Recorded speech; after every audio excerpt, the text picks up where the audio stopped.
Hello, hello. Kami and Ashley here for our first and what is sure to be an amazing series in conversations between two wonderfully gifted spiritual people. That would be me and Ashley and some other guests too. Everybody just give me a moment here. I'm doing something completely new, which is streaming onto Facebook from Zoom so that we can get together in this kind of a way. I need to check a few things. I'd love it if somebody gave me a mic check. So let's see here, Ashley, be patient with me while I kind of make sure that everything is functioning the way that I would like for it to function. Yeah, hi. It's good. I'll be here. I'm not going anywhere. And it is. So with that, if somebody can give us a mic check and a camera check, I want to set a few things up here. I've got a couple of places that I want to share this with. The more the merrier today, Ashley, right? Or every day, really. Sure. Again, let me know that you can see and hear me okay. Give us a mic check. We're doing something totally new. By we I mean me and probably Ashley too. And let's see. I want to update a couple of things. Let me know that you can hear and see me okay. And we will get started in just a moment. Let's see. All right. Can you hear and see me okay, Ashley? Yeah, everything sounds good on my end. Yeah, I think so too. So I'm going to share to a couple of groups. Let me see if folks are going to give us a mic check.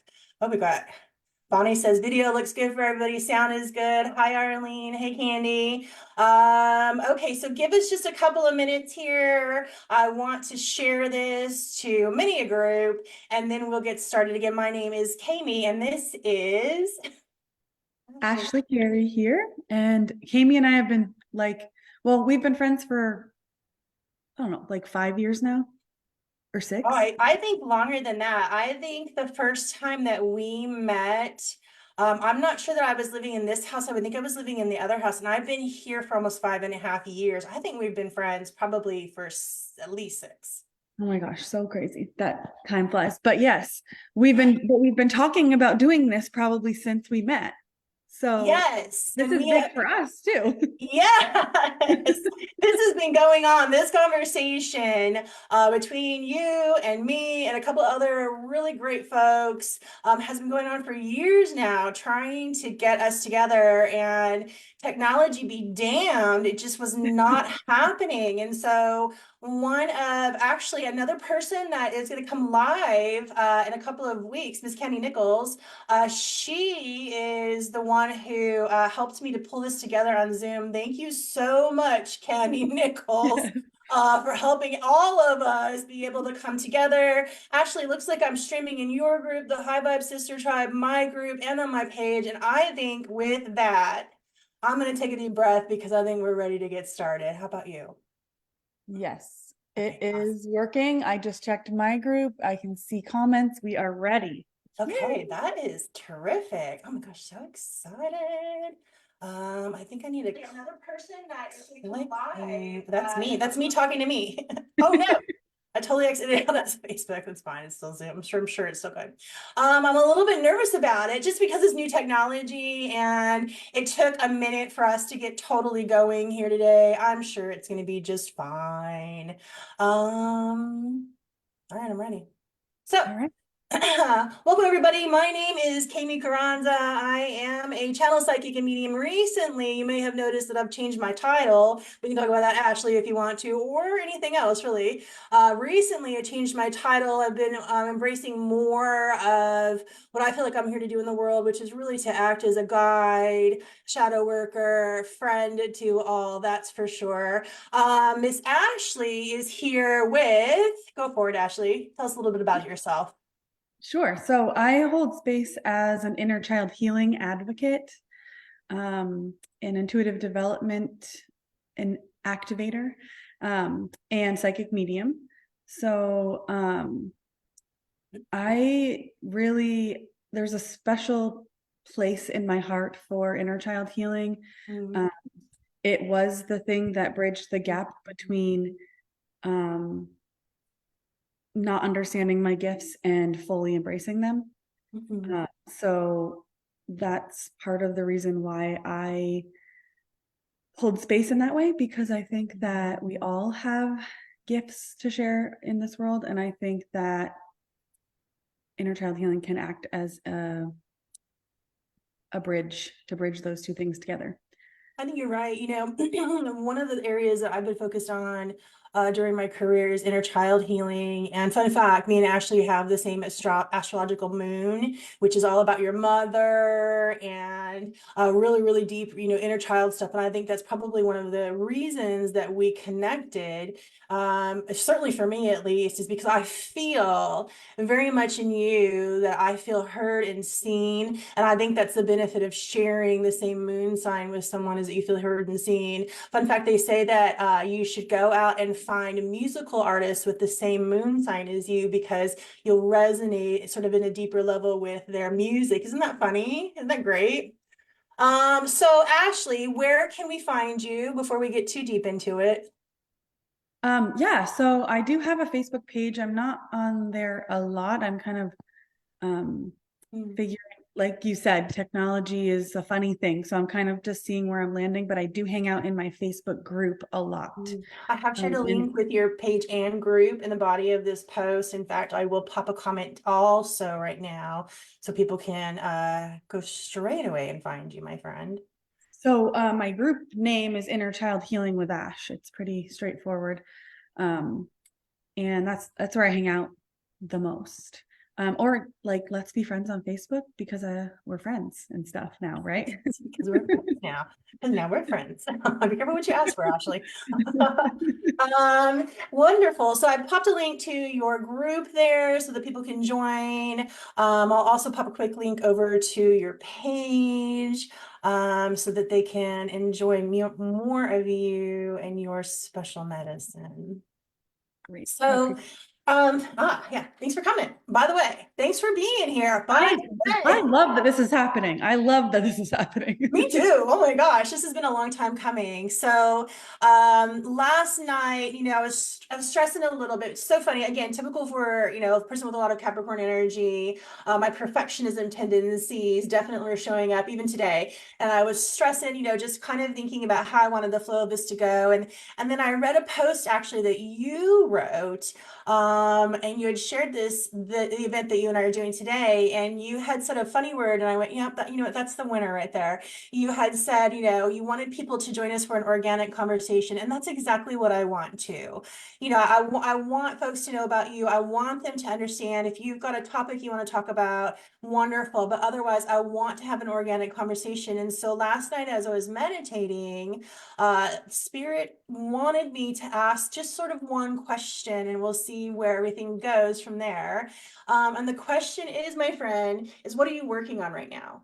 And that can mean out here, or that can mean in here, whatever you feel called to share. What are you working on right now?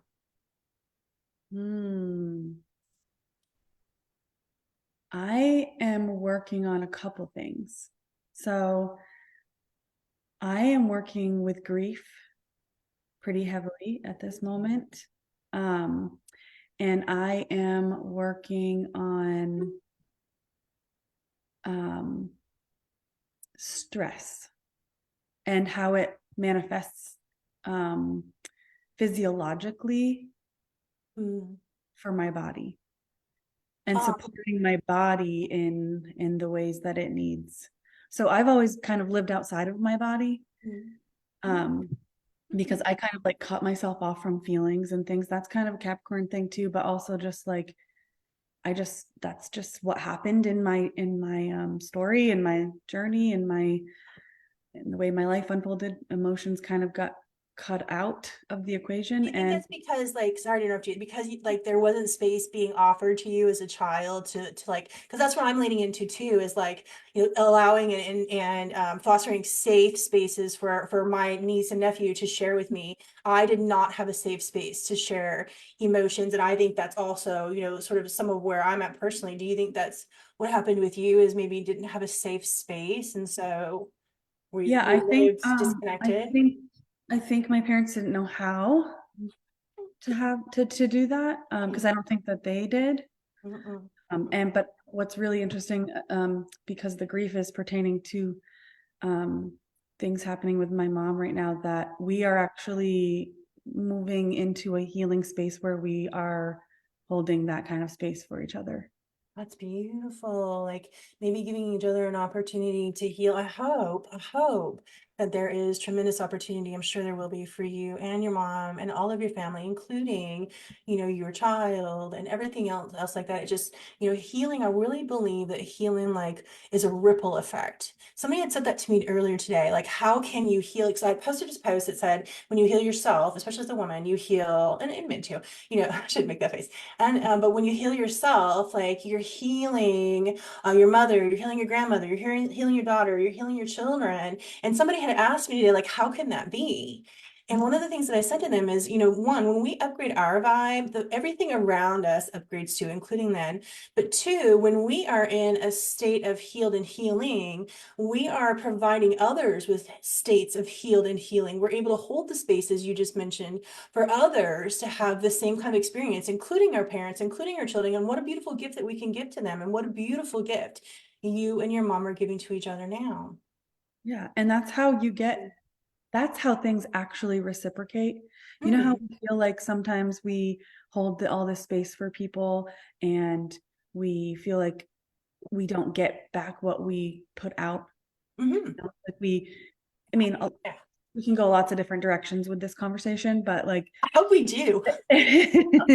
but like a lot of times, like I have this huge heart, right? And and part of my superpower has been that I can see the good in everybody. I really can. And, I've been told that that's not good by a lot of people in my lifetime. Mm. And I just don't believe that. I never have been able to believe that. I think that it in good balance is not a bad thing. But I think that people who live in the world that way tend to over give themselves. Yeah. And then you can't, what you're getting back is perhaps a normal or a balanced amount. And Mm. because you overgive, you feel like you're not getting what you put out there. Um, You, so I, you know that, sorry, the thing that I noticed too, I think there's a difference between seeing the good in everybody and what you do with it. yeah, Because I have totally fallen victim to seeing the good in people and lowering my boundaries, which aren't very good to begin with, over helping, overdoing, and over wanting them to like get to that place that I can see them achieving. I think that's important to recognize too, is that it is definitely a gift, I think, to be able to see it, but discernment is another gift. yeah. And I've noticed that when you are, so if you guys relate to this in any way, and if you are that type of person, then Mhm. almost always in clients I've worked with, for myself, it's true. For a lot of people that I know, you tend to also hold yourself to almost an unattainable standard as well. You hold the other person to an unattainable standard. Is that what And you you mean? hold yourself Mm. that way as well. Yeah, yeah. Well, of course it is because it's your vision, not theirs. Right. So it is an unattainable standard for them, one that won't be met. That's such a really great insight. It's a terrific insight. Thank you. I want to back up and if this is off topic for you, it's totally okay. I also have been working through grief, and I feel like if you want to go there, you want to talk about it a little bit, we can probably have a really good, strong conversation. I know there's a lot of people out there that carry grief. Again, if you don't want to, not a problem. There's a million things we can talk about. What do you think? No, I'm happy to be open about. Me too. I recently realized just in the last week or so, and I did a very brief video about this, is that I have not been wanting to engage in the grief of my sister's death. I have Mm, really put that on a shelf, and I haven't wanted to touch it for several years. And I don't know why, maybe some of that is just the fact that, life gets busy and unfortunately life goes on with or without you. And so I think some of my perspective, especially since, having my sister's children come in my life, is that I didn't really have a lot of space to process And now that my niece is coming back in and we're having a lot more heart-centered conversations, my grief is at a pretty high level. Mm. What's going on with you? Yeah, I think it's just maneuvering through, well, there's been a lot of healing in my family that's been happening, which is amazing. Mm. I'm ecstatic Are about you that. open to sharing a little bit about what's going on with your grief and what's the Yeah, root cause? so my mom was diagnosed with dementia about Mm. 3 years ago. Um, she's she's 59. Mhm. So, as a family, we are working through all of that. And so for me, I know that I have in previous things that are hard to deal with. I have I have defense mechanisms that I'm just watching, I'm monitoring them closely because when we're in a healing journey, like that doesn't mean that none of this stuff pops up. It always does. Oh, yeah. Even the stories that we have that we tell ourselves about how we're supposed to be or handle something or any of those types of things, even if we've healed them or we've worked on them, they still, in my at least in my story and in what I believe, is that those things don't ever go away. No, that makes They sense. they they resurface and then we relate to them differently. So Mhm. that's the healing part. It's not that we are making anything go away. It's just we can move in and out of them And more. that's why they say, healing is a spiral. Like it's not a linear thing. It's not, let me do this one time and I'm going to be healed. And you're absolutely right. Like healing is a process of continually coming back to yourself, asking yourself what hurts, and then looking at it from today's perspective. You're right. Yeah. So Mm. I am I guess in my process in this moment is I'm kind of, day to day, what do I need? And looking for when those kind of those mechanisms are popping in and like being more holding more space for myself to like move through things instead of kind of bottling them up. Compartmentalizing has been a pretty easy thing for me to do, honestly. Me I too. can put things on shelves like do do do do do. Yeah. I did a But video. what happens with me is I cut the emotion off with it and it goes with it. And then And that emotion is gone. I did a Oh, video the other day on compartmentalizing, and how it impacts your aura. And what mhm. it does is, because I believe your aura is like all of the little thoughts you're putting out there, it all, and that emits such your frequency, your personal frequency, right? And so I was doing aura readings the other day, and Spirit showed me when you compartmentalize, which I think is a valuable tool. It's how I've worked through my life, and compartmentalization should be used short term. When you compartmentalize, it actually puts a barrier in between the frequency work that you're doing if you're trying to upshift your frequency or something like that, because not only do you have to work at the thing that you've compartmentalized, you also have to take the lock off that you put it behind the door on. You know what I mean? Or put it, you put on the door that the thing is behind. Like you have to go through that process of asking, like, why didn't I want it, me at least, why didn't I want to engage in this in that moment? It adds a whole other thing. But compartmentalizing, I think, is healthy. I don't remember how we got there. Yeah, well, because I said that's like one of my defense mechanisms. Mm. So with this process, I'm really trying to make space for myself. Mm. Not Um, yeah, like even space doesn't have to be specific to like you don't have to sit there and maybe you'll cry, but you don't have to sit there and like be specific about mm. like the thing that happened with your sister. It can be, I am sad because of that and I haven't processed this sadness, so I'm going to put a movie on that is sad and I'm going to cry, and the intention is going to be that I'm going to release some of the sadness of this thing, or I'm really angry, so I'm going to scream in a pillow or go in the woods and like Mm. freak out and come back. Like just making the space for the emotion that needs to happen. I think that's really great because I mean, just, the words like holding space for yourself, like it's just space, meaning it's a break, it's a change. It's, it doesn't have to be something specific. It can also be just whatever is coming up for you.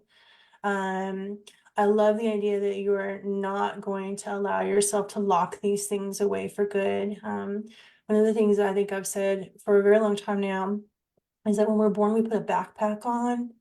And as we go through life, we put experiences, hardships, feelings in that backpack. And we have to work through it at one point in time. And the more that you put in it, the harder it is for you to move forward. And so I just want to applaud your commitment to you to not putting these things in your backpack for very long, for being Right. conscious of the fact that, yes, I'm picking up, different things along the way and that I don't want to hold them. And I really want to applaud you for that. I think that that courageous act alone is going to help you to keep moving forward. Yeah. And we have to compartmentalize because like you said, life does go on. I have a small child, I have a household I'm running, I have business and things that do fill me up as well that have to run on a daily basis. So, but it's really making sure that you are taking the time that you need. And thankfully my husband is really good at like working with me to Mm. I've gotten away with friends for a weekend and like went down to the city and just like or if I like the other night I was like I have a random Friday night off, I'm gonna go just like be Ashley for I like a think few it's so important to have people in your life that support you holding space for yourself. I think that one of the things, one of like the traps of humanness is that we want to make it about us instead of just making it about the other person and what they need for themselves. And that's really, I think, one of the sort of upshifts that we can do in our life is to stop making everything about us, like Mhm. petulant little children. I have a question from the comments, and if you want to fill this one or I can. Janice is asking, what does compartmentalization mean? What does it mean for you? I think it means well, it depends on what context we're talking about. Like, Let's talk about in like shadows, wounds, traumas, okay. just whatever you're feeling. Um,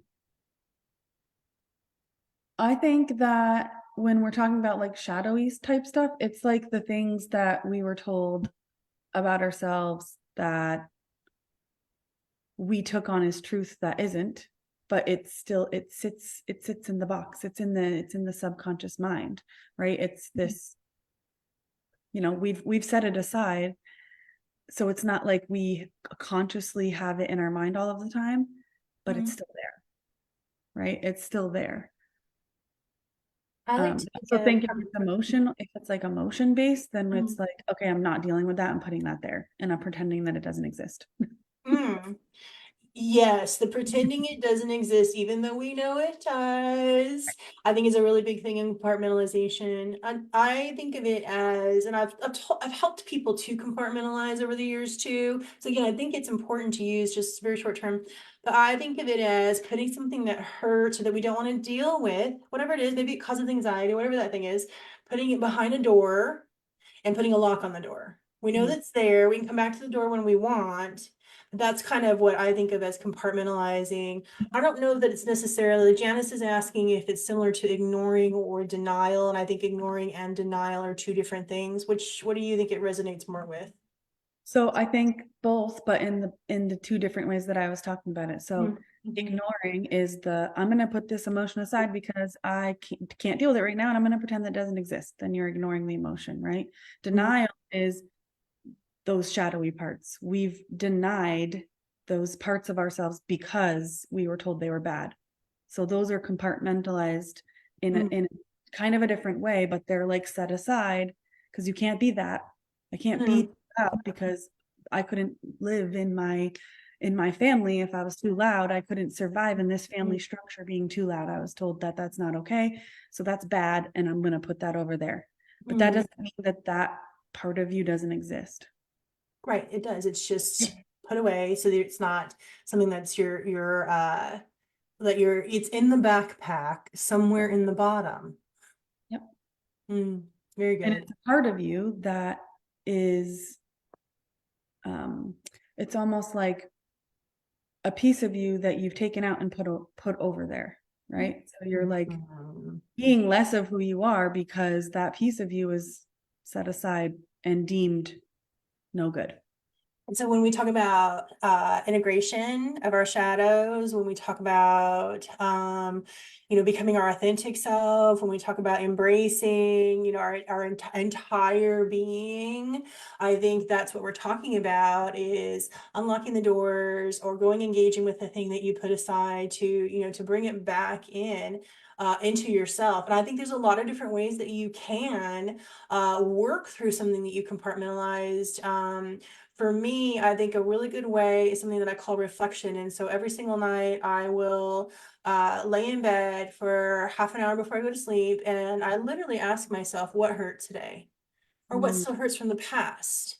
And so I try to deal with it rather than I'm very much about, it's that saying, an ounce of prevention is worth a pound of whatever. I'm very much about trying, one, not to carry energy from today, tomorrow, but two, to be proactive in working on the things that are hurting so that my backpack is lighter. So I do something called reflection work in order to work through my stuff. What are you doing? Yeah, I do a lot of, so I don't, we've talked about this before. Meditation is kind of a tricky thing for me. I think I do it almost as I'm going about my day. So Hmm. like, Hmm. journey work, I've done a shamanic apprenticeship Hmm. for a year and we did a lot of journey type work. And you get to a point where you can actually journey when you can journey while you're walking, while you're not, like your Hmm. eyes don't have to be closed, like you can do it like that. And I feel like I really truly feel like I sometimes go into a meditative state just going about my day. Um, Hmm. so I do a lot of reflection work on the fly, honestly, I really do. Rather than like me, I collect it all up. So that's still me probably like mini compartmentalizing my day. Yep. Is I just kind of like collect it all up and then I take the lock off the door and open the door every single night. But that's so interesting. So a while ago I was talking with a client and she had brought up something and I've kind of taken it and used it forward, forward, and forward. And that's the idea of a mental health walk. And when I go for a walk, and I haven't been for a hot minute, I really need to now that the weather's getting better. But it's interesting that you're saying that you're able to kind of um meditative work while you're walking. That is the time that I can do the same. And so I actually have to like be cognizant of where my feet are because I can get so far out of my body during a mental health walk. But I also, when I come back, I'm so balanced because I have not only like exhausted the energy in my body and kind of brought it back to a baseline, but I've exhausted the energy in my mind too, to bring that back to a baseline. So that's definitely a really great coping strategy. You mentioned you went through shamanic school. What was that like? Yeah, so this was back in 2020. Yeah, I think I graduated in 2020, but it was a year-long apprenticeship. It kind of opened up and fell in my lap. Mhm. The teacher's 15 minutes down the road. She's amazing. And it was very much just I learned I was really new. Like I didn't even it was like uncomfortable for me to ground my energy because I felt like I couldn't like see roots coming out of the bottom of my feet. Like I couldn't visualize. Visualization was actually really hard Oh, back then. Um, I was like a feeler and a knower. I'm a So visualizer. Okay, let's pin that though. I want to come back to that.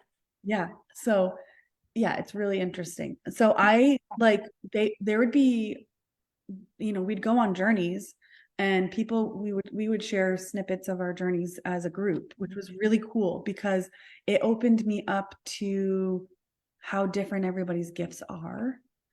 And then I realized that wow, this like I don't do like I can I thought in the moment I'll be very transparent. I thought like why can I not do that? Like they were having vivid this vivid imagery and I was like I see black. I do not see anything.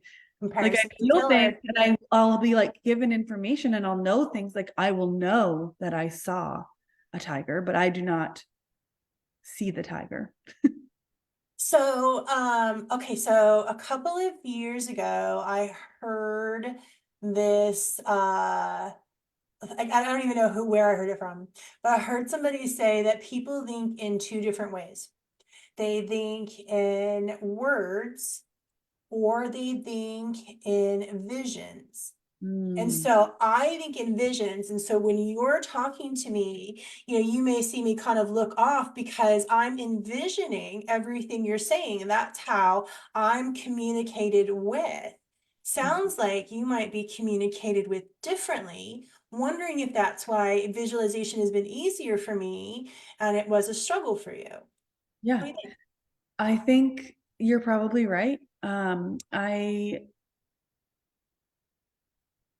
What's really interesting is like now I can visualize very easily, and I do get, like when I'm in mediumship readings, I do get visions of things like Hmm.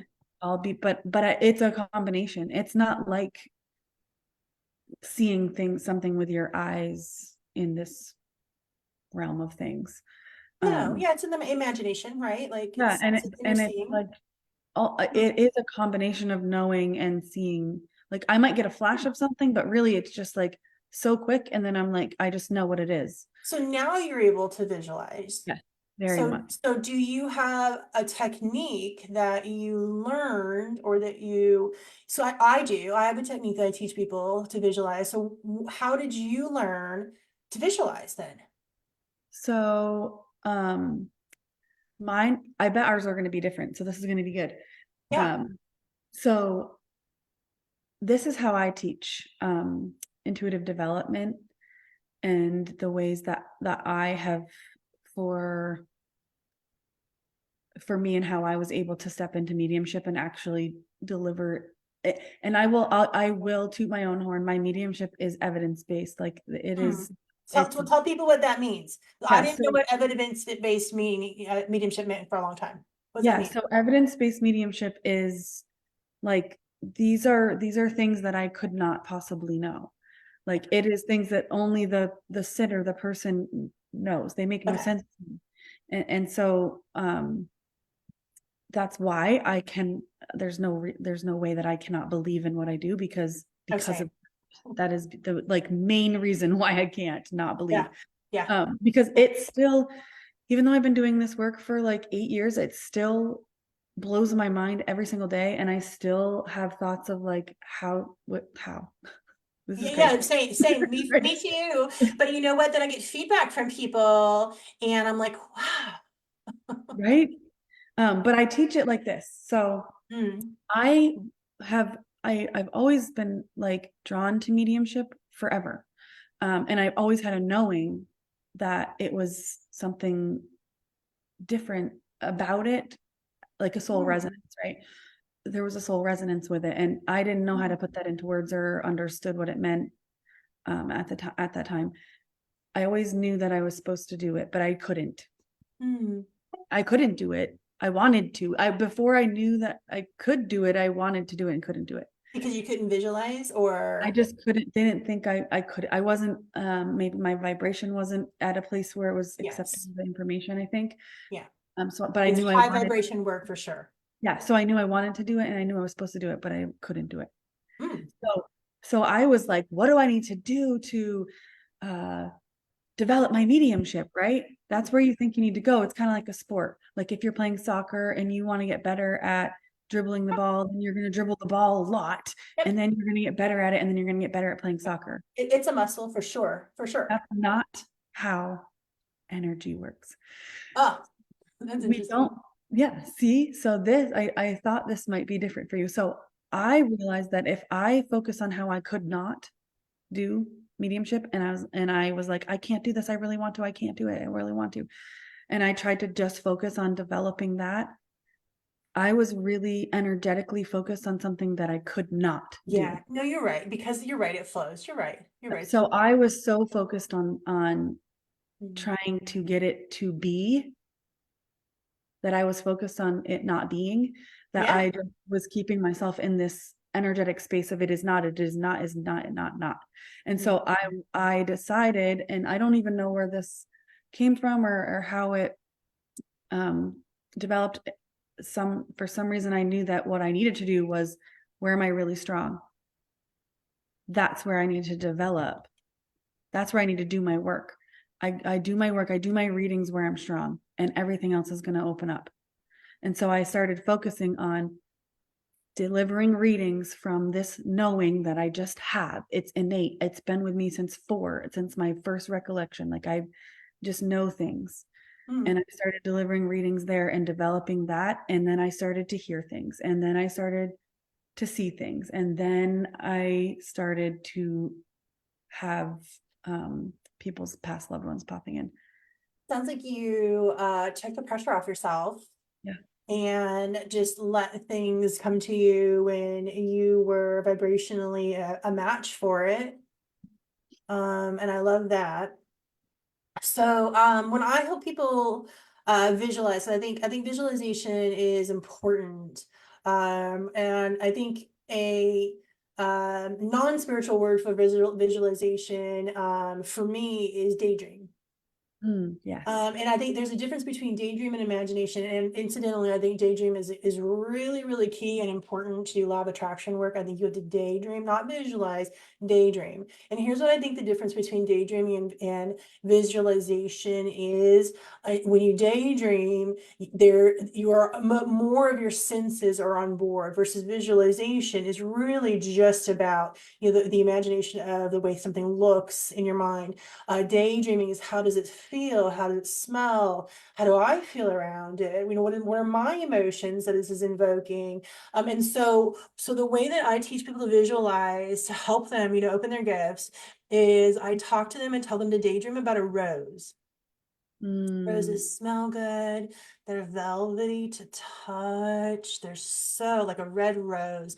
It's so vibrant and beautiful. And the energy of it is so like high and loving. And so that's how I teach people to daydream, or visualize, is to think about the rose in its totality. How do you feel with the rose? Like, I love smelling roses. They make me, they trigger, memories of my grandmother. And so daydream is like a whole thing for me. And so that's how I teach people to visualize. But having been a visual thinker rather than a verbal thinker, I think sort of naturally lined me up for visualization. But that means that there are other areas that I'm sure you were naturally sort of found easier than me, for sure. So Yeah, it is. And that's also the importance of just realizing where you're really strong with mm, with this kind of stuff, and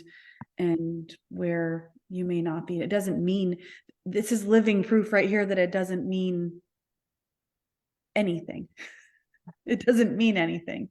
We're giving it the meaning that it means. It really, it doesn't mean that you're not doing mm-mm. it right, or that you're not good at it, or that you don't have the gift or any of that. Like, we are both doing the same work essentially, but in different ways.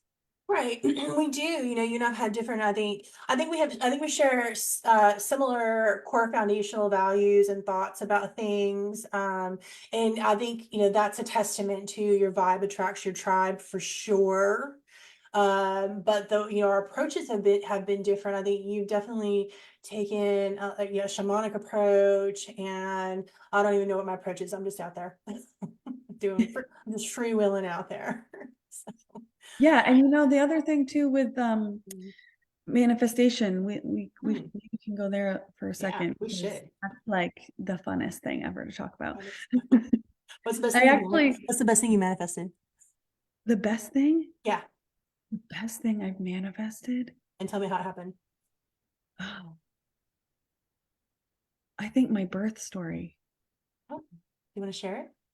Yeah, it just went exactly. I visualized like, I obviously, when you're pregnant and you're about to have a baby, and you get kind of like, what the fuck, I'm freaked out, right? Yeah. Like, this is scary.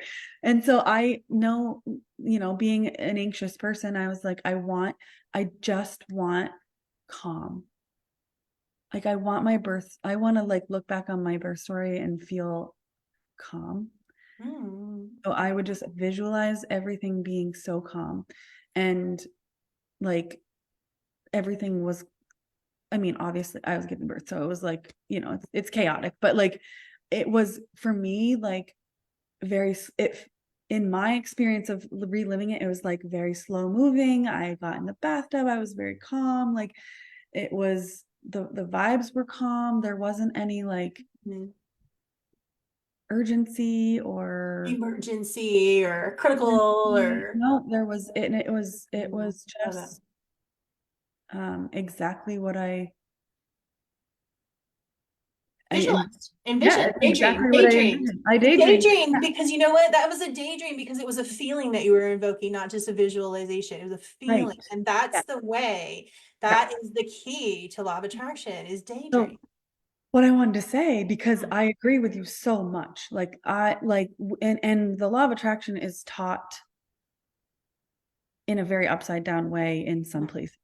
It really, there are a lot of outdated, there's a lot of mhm. outdated information out there around law of attraction, in my opinion. Yes. And I'm working with a one-on-one client right now, and we are just getting into some, getting her to feel her Mm, power, her manifestation power. And we've,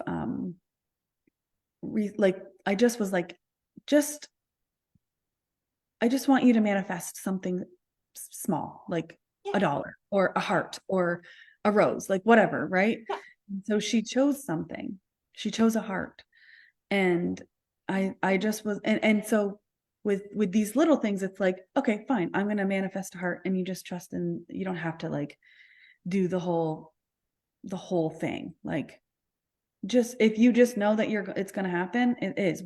She set that and forget it. And the Yeah. literally that night she messaged me, and someone gave her a bouquet of flowers, and the paper that was around the flowers was all like 20 hearts.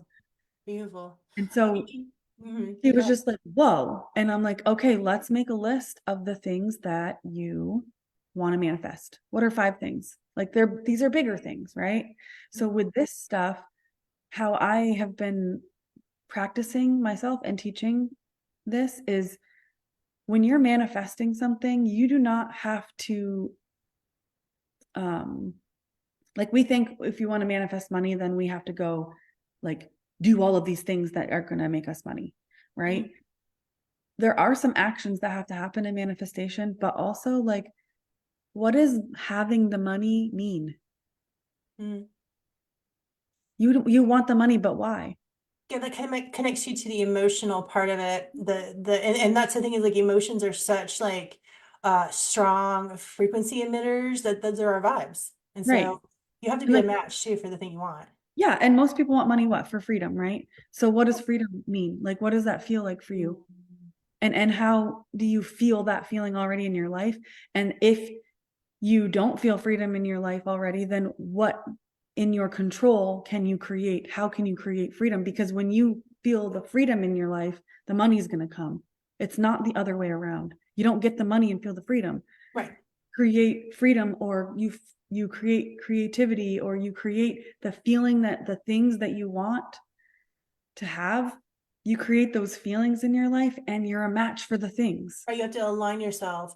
Yeah. When I first began this work, when I first like woke up to my gifts, right after my sister passed away, I watched this video over and over and over again. I was obsessed with this documentary called Tuning In or something like that, and or something like that. And it had 4 or 5 different channels, people like me, channels on it. And one of the channels on it was Wendy Kennedy. And I'd never seen any of these people before. Like Bashar was on it. Oh my gosh, Chiron, the man that channels Chiron was on it. And so, such a thing. So Wendy Kennedy was on it, and I was quite interested in her. And I went and watched, she does a series. She hasn't really been active in speaking for a couple of years now, but she channels the Pleiadians. And the Pleiadians shared about manifestation that it's one, you have to be a vibrational match for the thing that you want. And two, that when you're manifesting something, it's like throwing a boomerang, in order to catch the boomerang, you have to be in the same place that you threw it. And so to your point with your client that you're teaching around freedom, you've got to be in the vibe of freedom and stay in the vibe of freedom in order to catch the boomerang when it comes back around to you. It's just as easy as that.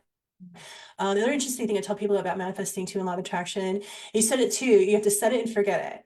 You do. You have to put it out there. The when it's going to happen is not your business because the universe is going to bring it to you. You just have to allow it time and be patient.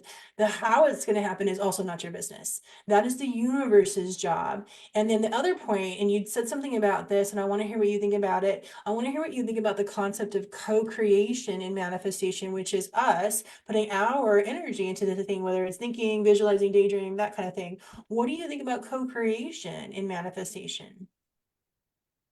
I think Or it's do you important. not? What's that? Or do you not? Or do you not? I mean, we don't have to have the same philosophies for No, sure. I think it is important. I think there are aligned actions. You don't just wish for something and then all of a sudden you just get it because well, I mean, Sometimes you that's not true. do, but Sometimes you do. not Yeah, sometimes typically, you do. right? Yeah, Yeah, sometimes you sometimes you do. do. Sometimes the thing just shows up. But So, there are sometimes that there are things that you have to do.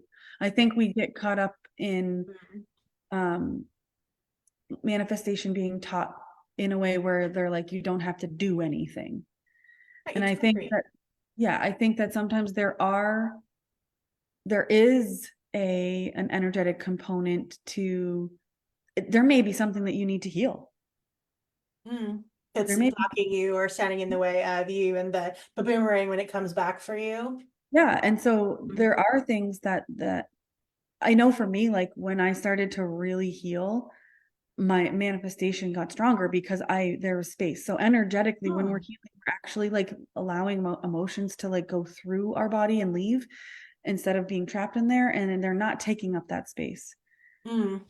Agreed. When we make space, that's when we usually also, if we're actively manifesting something, it can drop in, Mm. right? So You're if right. you have something blocking it, then Correct. You have to be ready to catch the boomerang. You right, can't be standing behind the wall. You gotta be right. ready to catch the boomerang. Megan Rose is giving us a really good reminder too, is to ask for it to come in as easy as possible. Let it be easy while being 1,000% willing and ready to move forward with all your co-creation and actionable steps. That's true. And so Yeah. just like, the universe is working, moving things around to bring it to us, we've also got to remember to be in the space where the boomerang is and not let us be taken down by this, that, or the other, whether it's patience or anything like that too. So a really good point on that. I manifested a crock pot one time. This is my story. It was not a calm birth. I don't know. I think yours is much better. But when I moved into this house, right, I love a crock pot. And I've been doing it, I use it all the time. And my poor old crock pot was just tattered. You couldn't even read the knob on it any longer. And I said, God, I want a new crock pot. I want a really big one. And I want it like electric. And when I moved into the house that I was in the garage, in a cabinet, was a brand new electric, huge crock pot in a box, had never been opened. And that is also a really good example of how you just kind of set it, literally, crock pot, set it and forget it.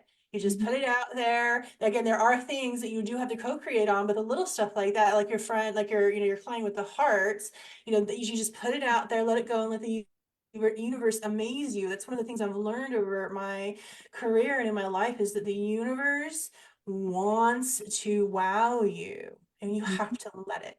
Mhm. That's funny. I have a manifestation story like that too. Did you get crock pot?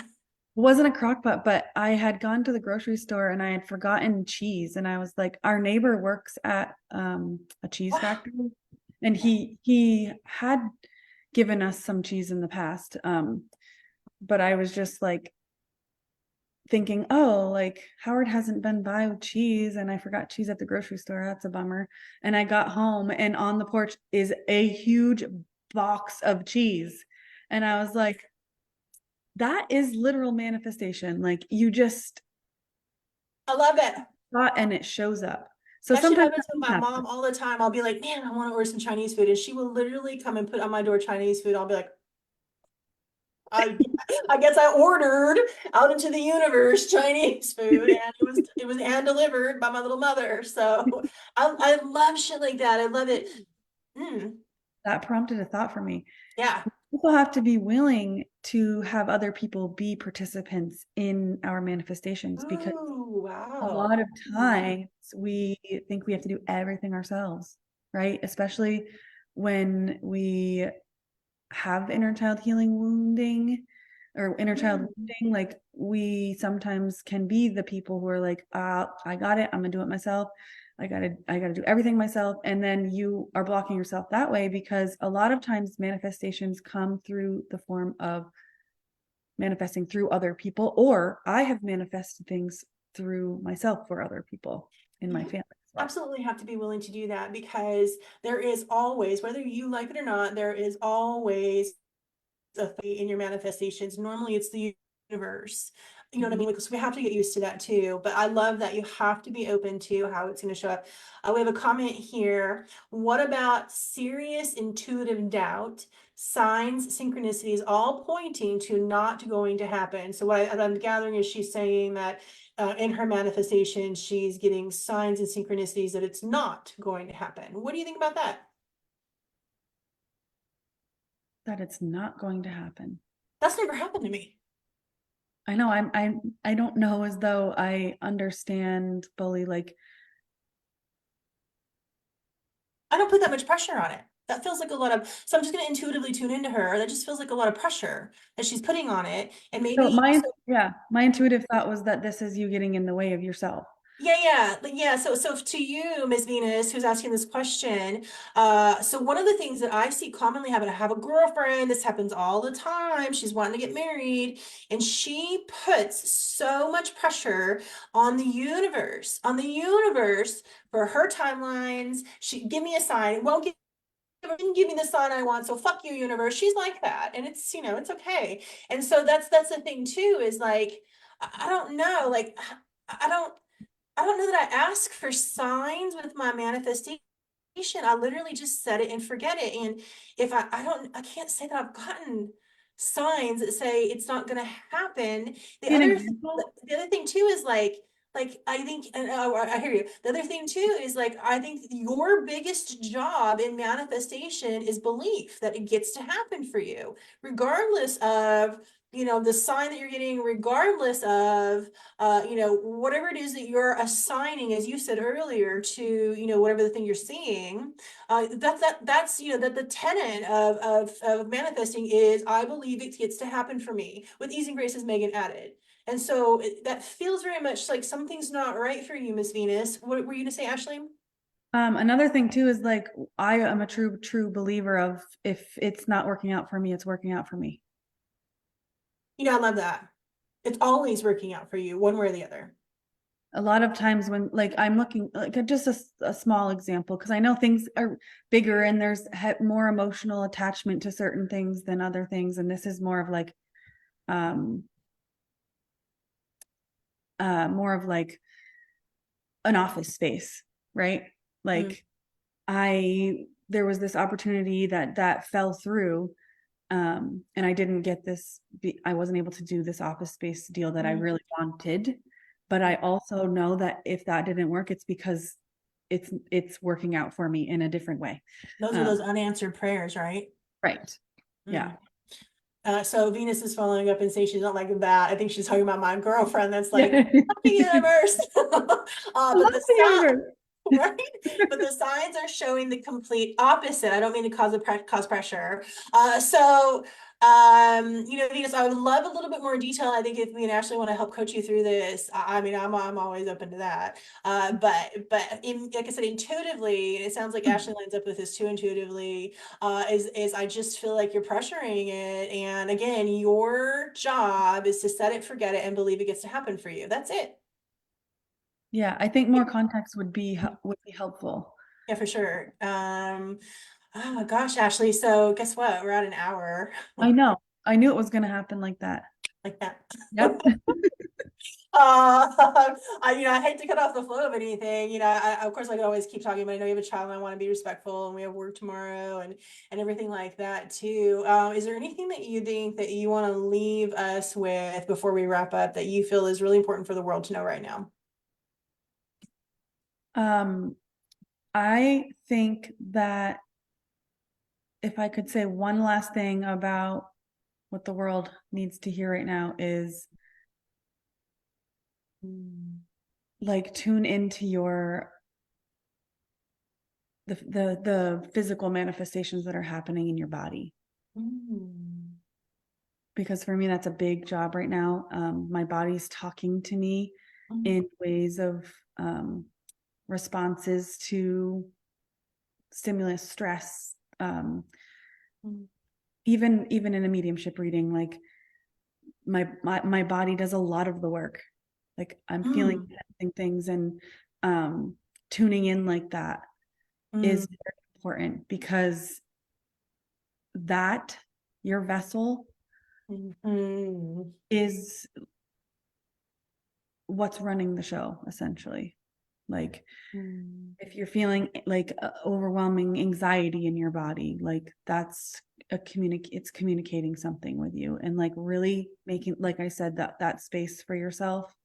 It doesn't have to be a long time, but just like, I mean, I can cry at watching a American Idol video. Someone or whatever the golden buzzer one is, they get the golden buzzer, I'll cry my eyes out. Like just like making space for I your must be a very serious degree of the Capricorn moon because I'm like, but you know, yes. I this is new for me. Oh, to be This like is that, yeah, like this is raw. I think it's beautiful. I think yeah. it's So but just really giving yourself, like, give yourself 10 minutes a day. Just 10 minutes. people struggle with that. And I what I know, tell I folks, struggle with it. I tell folks, how long is your shower? Yeah. And there you are, literally, that's a moment, those 5, 10, 15, 20 minutes. You're literally there to connect with your body. Take advantage. Nobody's bothering you. That's literally the only time usually when we're unbothered too. Like Yeah. take the Let's see the time to toddler. tune in to what your body is telling you. I think that's such an important message. Thank you for being here with us today, I'm so Ashley. glad that this happened. I look forward to more meetings, and thank you for having me. And thanks to everyone who was watching and tuned in and asked Wonderful. questions. Yep, it's good to have you here. I've dropped your link several times in the comment section and in the body of this post if you want to find Miss Ashley. She's an amazing healer. Thank you again so much for being with us tonight, Ashley. With that, I'm going to close us out and wish you a very good night, my friend. All sorts of love for you. Mwah.